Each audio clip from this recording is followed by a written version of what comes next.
अदानी बचाओ अभियान में भाजपा है। तो भाजपा को क्या लेना देना है कौन कहाँ जाता है आता है, अपनी चिंता करे। कौन होगा वैकल्पिक नेता कि बारात सजाइएगा बिना दूल्हे का, तो सहवाला सब फुदुक रहे हैं और वहां से कुछ कहिए नहीं रहा है।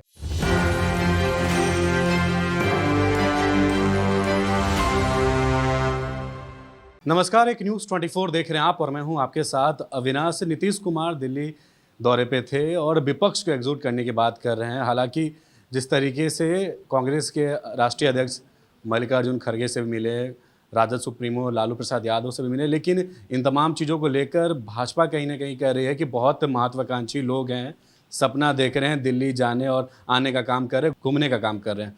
हमारे साथ जदयू के एमएलसी हैं नीरज कुमार, बात करेंगे। अब जो भाजपा ये कह रही है कि विपक्ष एकजुट करने के लिए निकले हैं, दिल्ली का दौरा केवल कर रहे हैं। भाजपा के प्रदेश अध्यक्ष सम्राट चौधरी कह रहे हैं कि मोदी जी के आंधी के सामने विपक्ष जो है ध्वस्त हो गई है। 2015 में सुनामी था, सुनामी, मोदी जी का सुनामी। अब उस समय हमको स्मरण नहीं है वो हमारे पार्टी में थे कि उस पार्टी में थे। खैर उन पर हमको कोई टिप्पणी भी नहीं करना है, क्योंकि माननीय हर पुत्र अपने पिता के सपने को पूरा करता है। उनके पिता ने सपना लिया है, संकल्प लिया है कि हम नरेंद्र मोदी को राजनीति में गढ़ देंगे, तो उसमें वो सहायता करेंगे। ये सब बोलने से ठीक है, कोई हमको असुविधा नहीं है। और परेशान क्यों हो जाते हैं, जो हमारी भूमिका ही नहीं है। हम 45 एमएलए की पार्टी हैं, तो क्यों परेशान हो जाते हैं लोग। परेशान नहीं होना चाहिए। ये बेचारे तो धर्मात्मा लोग हैं, ये तो मंदिर उंदिर बनाते हैं। ये सब कहाँ, ये सब कोई इच्छा कहाँ कुछ है। ये सब पेड़ के नीचे रह के राष्ट्र निर्माण कर, झोपड़ी में रहते हैं। कोई नहीं रहता है महल में, जान जाइए भाजपा का नेता। कोई बड़ा ऑफिस में नहीं रहता है। एसी उसी से तो खैर दूर तक को कोई सरोकार नहीं। एसी का अगर हवा लगा तो एकदम राष्ट्र निर्माण का जो संकल्प है वही बाधित हो जाता है। तो ये लोग, सारे लोग आध्यात्मिक लोग हैं। ये लोग की कोई इच्छा नहीं है, कोई महत्वाकांक्षा नहीं। इच्छा केवल यही है राष्ट्र निर्माण का। राष्ट्र निर्माण के पीछे तर्क केवल यही है कि अदानी को बचाओ। अदानी का इच्छा है, अदानी बचा रहे, यह जरूर इनकी इच्छा है। तो अदानी बचाओ अभियान में भाजपा है। तब भाजपा को क्या लेना देना है कौन कहाँ जाता है आता है। अदानी पर कंट्रोल तो नहीं हो रहा है। भय इस बात का है कि 24 में अगर वैकल्पिक राजनीति सफल हो गई तो अदानी भी गिरेवा में उनका भी फंसेगा और अदानी को संरक्षण देने वाला भी जेल की सलाखों तक जाएगा। जी, लेकिन सम्राट चौधरी कह रहे हैं कि बेकारी में इधर से उधर घूम रहे हैं। 2024 से पहले जो ताश का महल जैसा भड़बड़ा के ध्वस्त हो जाएगा इनका सरकार। अरे भैया, हम तो इसको केवल सकारात्मक पहल मानते हैं। हम तो कह रहे हैं कि 2015 में क्या था, पहाड़ था ना, वो पहाड़ आज भी कायम है, वही व्यक्ति कायम है। 2015 में पहाड़, उस समय भी आए थे, हमको नहीं याद है 54 की कितना 42 सभा किए थे, 54 को सीट आया था। सबसे कम राजनीति में बीपीएल हो गए थे जब हमारा साथ छोड़े थे तब।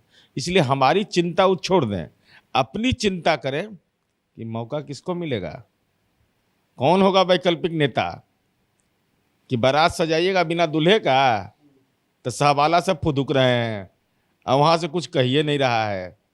इसलिए भारतीय जनता पार्टी को एकदम परेशान नहीं होना चाहिए। भाजपा को केवल एक ही काम करना चाहिए, सारा चीज को त्याग करके, वैराग्य लेकर के, त्याग तपस्या बलिदान अगर इनका नारा है, उसको चरितार्थ करते हुए एकदम पेड़ के नीचे बैठ करके, गांव के मंदिर में बैठ के, गांव में मंदिर बन गया है सब जगह, हमारे राज्य में सब जगह लाइट लग गया, वहीं बैठ के तपस्या करें। ये बाहर इधर उधर नहीं घूमे जाते, मंदिर में घूमेंगे तो इनको भगवान के यहाँ भी भगवान का भी दर्शन होगा और मनुष्य का भी दर्शन होगा। विजय सिन्हा कह रहे हैं नीरज जी की किसके बलबूते उछल उछल कर दिल्ली जाते हैं, बिहार को पहले बचा लें।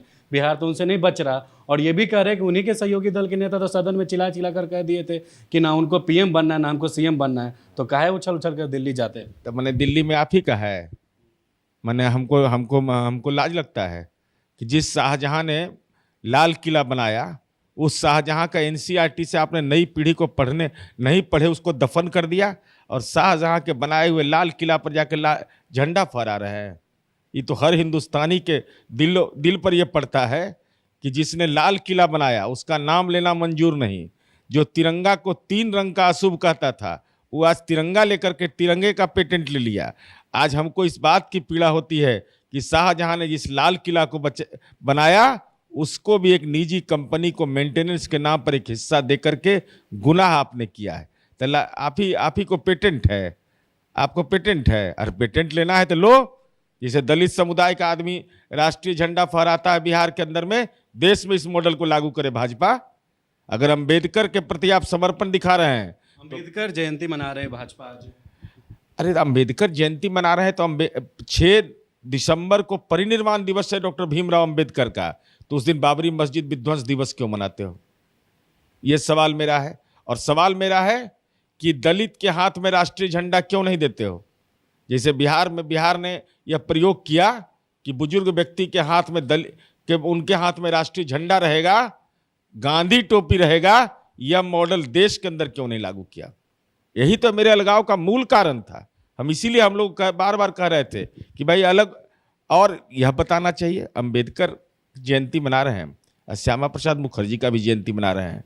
इतिहास सच होता है, क्या यह सच नहीं है कि महिलाओं को अधिकार देने के बारे में डॉक्टर श्यामा प्रसाद मुखर्जी से मतभेद हुआ डॉक्टर भीमराव अंबेडकर का?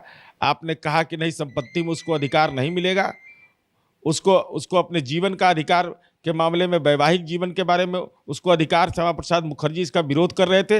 अंबेडकर ने कहा कि यह मंजूर नहीं। तो स्वाभाविक है आपको तो यह बोलना चाहिए कि भाई श्यामा प्रसाद मुखर्जी का भी जयंती मनाइएगा और भीमराव अंबेडकर का भी, तो दोनों कैसे चलेगा? इसलिए सवाल और यह बताना चाहिए कि बाबू जगजीवन राम के नाम में आगे बाबू लगा हुआ था, तो केंद्र सरकार ने क्यों योजना बंद कर दिया? बाबू जगजीवन राम तो अंबेडकर की राजनीति के वारिस रहे, तो उस योजना को आपने बंद कर दिया, ये देश के अंदर में बताइए। और साथ ही साथ आपको यह बताना होगा कि 22 प्रतिज्ञा लिया था अंबेडकर ने, उसमें 17वें नंबर पर कहा था शराब का सेवन नहीं करूंगा। तो अंबेडकर को की जयंती मना रहे हैं, तो भाजपा शासित प्रदेश में शराबबंदी क्यों नहीं अब तक लागू हुआ? सवाल ये है नीरज जी की विपक्ष की तरफ से चेहरा कौन, आपको क्या लगता है चेहरा कोई होगा विपक्ष में? चेहरा से क्या होता है? चेहरा महत्वपूर्ण है। अब हमारे यहाँ भाजपा कह रही है कि कोई चेहरा ही नहीं उनके पास। अरे भाई, हम तो कह रहे हैं कि 2015 हम तो चेहरा लेके आए थे ना भाई, चेहरा लेके आए थे नरेंद्र मोदी जी का। तो आप बताइए, तो विदेश से न लाएंगे? अब इंडिया में तो कोई नहीं मिलेगा ये लोग को।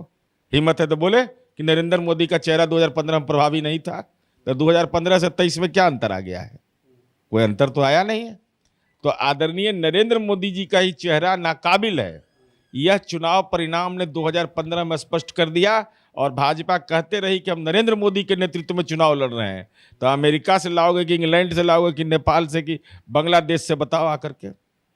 इसलिए भाजपा यह न बताए कि नरेंद्र मोदी के नेतृत्व में आप चुनाव परिणाम आपके खिलाफ गया, तो नरेंद्र मोदी नाकाबिल भाजपा के नेता हैं। यह भाजपा जब बोलेगा तो हम स्पष्ट कर देंगे कौन मेरा नेता। दावा भी कर रहे हैं कि 25 में कमल खिलाएंगे बिहार में।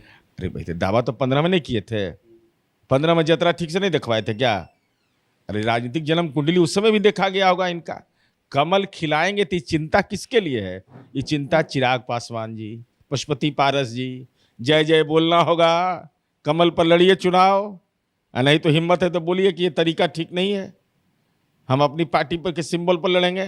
तो सीधे सीधे अमित शाह ने कह दिया, अगर राजनीति में जमीर है, रामविलास पासवान जी जमीर के लिए जाने जाते थे, रामविलास जी क्या बारिश हैं? हिम्मत करके बोलिए कि अमित शाह ने जो कहा है वो गलत कहा है। लेकिन आप ही के पार्टी के वरिष्ठ नेता केसी त्यागी ने तो चिराग पासवान को ऑफर भी दिया। वो हमारी पार्टी के न राष्ट्रीय प्रधान महासचिव है, न प्रवक्ता है, न पार्टी के कोई महत्वपूर्ण पदधारक हैं।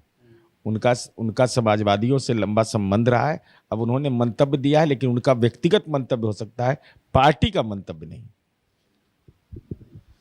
तो ये हमारे साथ बातचीत कर रहे थे जदयू के एमएलसी नीरज कुमार, जिन्होंने तमाम सवालों का जवाब दिया और जिस तरीके से एकजुट बात हो रही है विपक्ष को गढ़ने की, उसको लेकर उन्होंने अपनी प्रतिक्रिया भी रखे। फिलहाल इस खबर में इतना ही। सहयोगी शशि के साथ मैं अविनाश, एक न्यूज़ 24 पटना।